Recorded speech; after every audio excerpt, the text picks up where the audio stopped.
So I'm Gareth Wyn Jones, and I've been using seaweed for the last 3 years.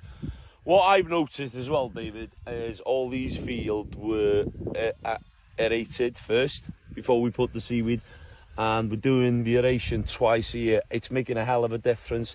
I think we forget that sheep do compact the ground quite a lot, and then when we put the seaweed on, we did it on 3 or 4 fields last year as a bit of a test, just to see end of the year.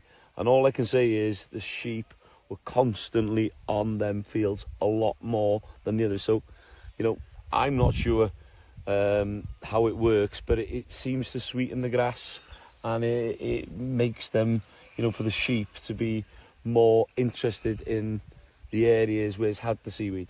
I know it's only just, you know, the time of year and things are just coming out, but when I was here before, I think it was this sort of time of year, the hedges around you where you had the sheep down, they'd been up, they were climbing up on the walls and browsing at the hedges and things like that. And they were jumping at everything. Well, yeah. And, you know, they obviously aren't doing that now because the quality of the hedges have improved dramatically over the last couple of years.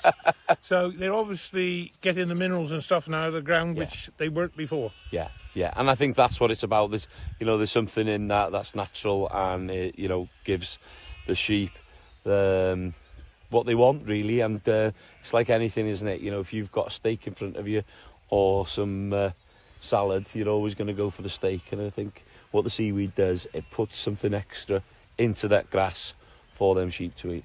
Yeah, and I think what we will be having to look for forward in the future, now these fields are all, you know, are coming right, and you've got to use it annually. Yeah. I think what we've got to do is I'll have to try and persuade one of the boys to come with a drone and get some up over the top of those hills there and do a little bit, get it growing a little bit further.